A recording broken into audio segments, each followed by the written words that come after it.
Thank you. Thanks so much for inviting me. My name is Emma Jo Morris, politics editor at Breitbart. I'm here today because I published a series of news stories 3 years ago in October of 2020 about Hunter Biden's now infamous laptop, also known as the laptop from hell, which is seen as some of the most scandalous reporting of the last decade. What was more scandalous than the reporting itself, though, was the fact that it exposed the unholy alliance between the intelligence community, social media platforms, and legacy media outlets. At the time, I was deputy politics editor at the New York Post, and my reporting showed that despite then-candidates Joe Biden's repeated and furious denials, he was apparently involved in the foreign business deals of his family. Over several days, just weeks before Americans would vote for their next president, I revealed verified, authentic emails from the Biden Scion's hard drive showing Ukrainian business partners receiving leaks from the Obama White House. I documented an off-the-books meeting between then Vice President Biden and a Ukrainian energy executive and introduced the world to the big guy who got action on a deal with CEFC, China Energy Company. The Post published exactly how the material for the reporting was obtained, even identifying our sources, as well as a federal subpoena showing the FBI was in possession of the material the story was based on and had been since December of 2019. But when the stories appeared on social media that morning, the venue where millions of Americans go to find their news and editors to get their angles, within hours the reporting was censored on all major platforms on the basis of being called hacked or Russian disinformation. Twitter refused to allow users to share the link to the stories, banned the links from being shared in private messages, a policy, by the way, that's used to clamp down on child porn, and locked the Post out of its verified account. Facebook said it would curb distribution and reach of the links on its platform. However, the stories were not based on hacked materials, nor were they Russian disinformation, and despite those claims appearing to come out of thin air at the time, we would eventually learn that they actually didn't come out of thin air at all. On October 19th, 5 days after the Post began publishing, Politico ran a story headlined, "Hunter Biden's story is Russian disinfo, dozens of former intel officials say." God, I can't even say that with a straight face, you know? Politico printed a letter completely uncritically from veteran members of the U.S. intelligence community, falsely claiming that the Post expose has, quote, all the classic earmarks of a Russian information operation. My God. Most notable among the signatories of that letter were Jim Clapper from former DNI, Michael Hayden, former CIA, John Brennan, former CIA, despite having such damaged credibility following their participation in the Russia collusion conspiracy theory. A few days later, on October 22nd, when Biden appeared in the second presidential debate and was confronted with the facts of the Post reporting, he said to Trump, quote, 50 former national intelligence professionals said this, what he's accusing me of is a Russian plot. But it was not, and he knew that. Now, fast forward to this year, 3 years later. Just last spring, House investigators revealed it was a call by now Secretary of State Antony Blinken to former acting CIA Director Michael Morell that prompted the spy letter published by Politico, which bypassed agency approval processes that would have been normally applied. It is also now known that ahead of my reporting, federal agencies were priming social media companies to execute an operation to discredit it. According to internal documents released by Elon Musk upon his acquisition of Twitter, the FBI and other intelligence community members essentially directed the platform's censorship operation, in part externally by working with top management and in part internally by social media companies hiring eye-popping numbers of agency alumni. Journalist Michael Schallenberger reported, based on documents he obtained from Musk, that during all of 2020, the FBI and other law enforcement agencies repeatedly primed Twitter executives to dismiss reports of Hunter Biden's laptop as a Russian hack and leak operation. Feds arranged for top secret security clearances to be granted to Twitter management and even had encrypted messaging networks set up, which they dubbed a virtual war room. To this day, hundreds of people from the intelligence community work at social media companies. Over the last few years, my reporting has been confirmed by virtually every mainstream news outlet, from the Washington Post to the New York Times to Politico, when the stakes were nothing, by the way, 2 years later. No one denies that the laptop is real, that the origin story is exactly what I told you it was in the first place. This elaborate censorship conspiracy wasn't because the information being reported on was false. It was because it was true, and it was a threat to the power centers in this country. What this relationship between the U.S. government officials and American corporations represent is an unprecedented push to undermine the First Amendment, the right to think, write, read, say whatever we want. And how we respond will determine whether we see a free press as inalienable or as optional. Thanks. Thank you, Ms. Morris. Mr. Sauer, you're recognized for 5 minutes. Thank you, Mr. Chairman and members of the subcommittee. On July 4th, 2023, Independence Day, Judge Terry A. Doty of the U.S. District Court for the Western District of Louisiana entered a historic injunction against the White House and other federal officials. This injunction prevents them from, quote, urging, encouraging, pressuring, or inducing in any manner the removal, deletion, suppression, or reduction of content containing protected free speech posted on social media platforms.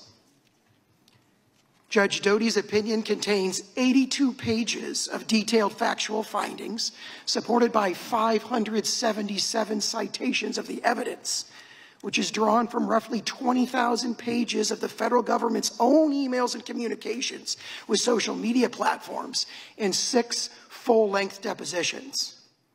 In its recently filed stay motions, the government has hardly bothered to dispute any of these factual findings. The Court of Appeals has entered a, quote, temporary administrative stay of this injunction and granted expedited briefing and argument on August 10th. Contrary to some recent suggestions, a temporary administrative stay is, quote, routine practice in the Fifth Circuit. That's a direct quote from the recent decision in N. Ray Abbott, and it does not reflect any judgment of the merits. Today, I want to offer 7 observations drawn from the Louisiana opinion. First, the Louisiana court found, based on overwhelming evidence, that federal officials are the cause of the censorship of the viewpoints they disfavor. The government likes to claim that social media platforms acting on their own would apply their policies and censor all this content anyway. This is demonstrably incorrect. Again and again, the Louisiana court found that the platforms would not have suppressed this speech, but for the fact that the federal officials were pushing for it.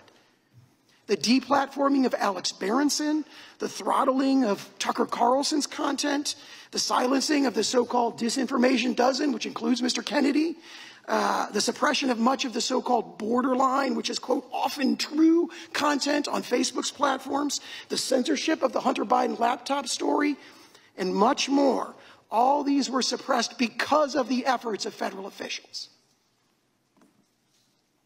Second, the scope and reach of federal censorship is staggering. As the Louisiana court repeatedly found, it affects, quotes, millions of social media posts and speakers all across America. It affects virtually every American who reads, listens, engages, or posts on social media about great disputed political and social questions that federal censors have stuck their fingers into. Third, federal censorship is ongoing and it shows no signs of relenting.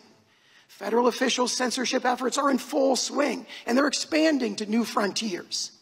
Left unchecked, federal censorship will reach virtually any disputed social and political question over which federal officials want to impose their power. Fourth, the Louisiana opinion shows that federal officials are most eager, most focused on silencing truthful speech and to muzzle the most influential critics of the administration and its policies. Tucker Carlson, Alex Berenson, and many others were targeted not because what they were saying was necessarily false, but because it was the most effective criticism of the narrative line that the administration was pushing at the time.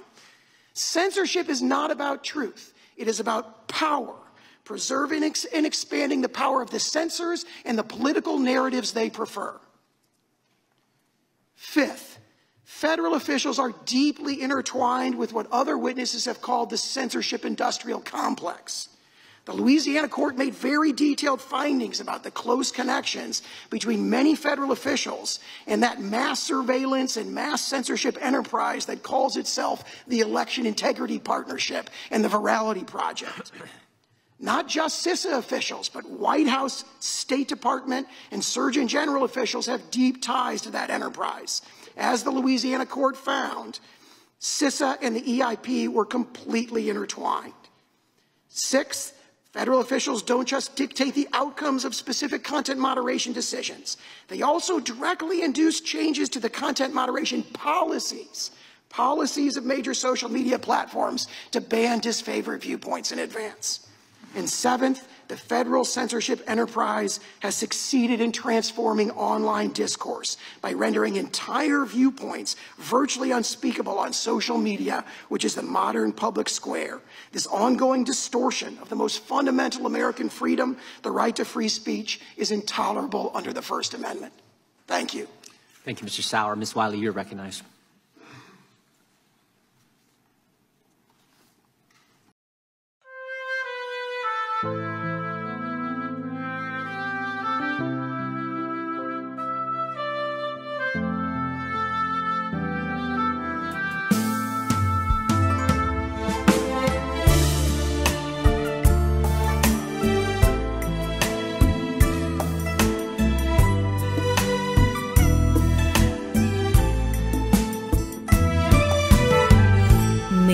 Gặp nhau như lúc mới quen ban đầu, cớ sao anh ngập ngùng.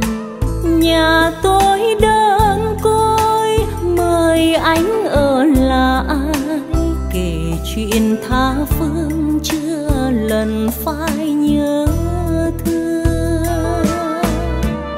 Mang tâm sự từ thuở thiếu đôi tay mềm, biết nơi đâu mà tìm. Nhiều đêm cô đơn tựa sóng cửa nhỏ, nhìn ngoài mưa tuôn sao nghe lạnh vào hồn.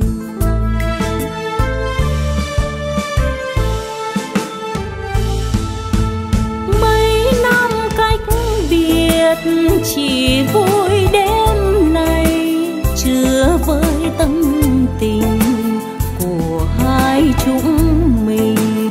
Một lần trong đời anh nói yêu tôi, tiếng ngọt trên đầu môi.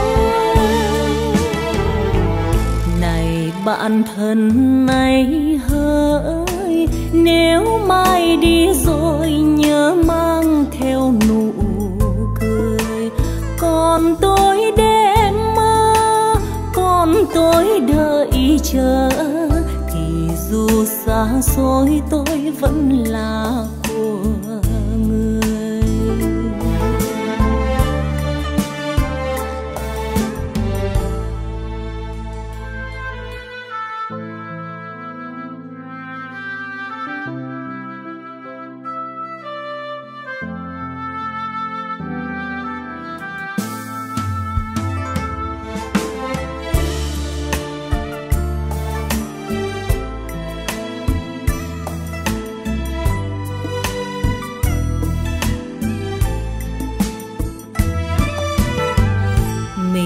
Gặp nhau như lúc mới quen ban đầu, cớ sao anh ngập ngùng. Nhà tôi đơn côi, mời anh ở lại, kể chuyện tha phương chưa lần phai nhớ thương. Mang tâm sự từ thuở thiếu đôi tay mềm, biết nơi đâu mà tìm. Nhiều đêm cô đơn tựa sóng cửa nhỏ, nhìn ngoài mưa tuôn sao nghe lạnh vào hồn.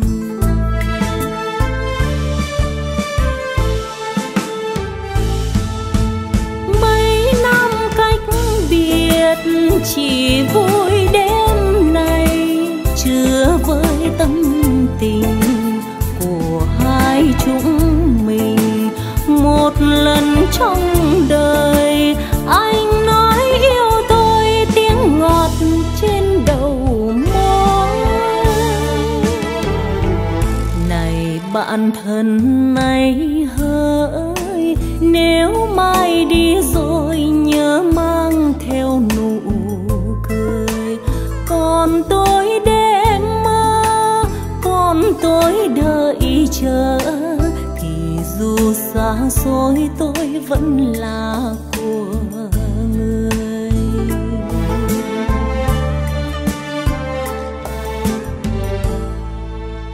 Còn tôi đêm mơ, còn tôi đợi chờ, thì dù xa xôi tôi vẫn là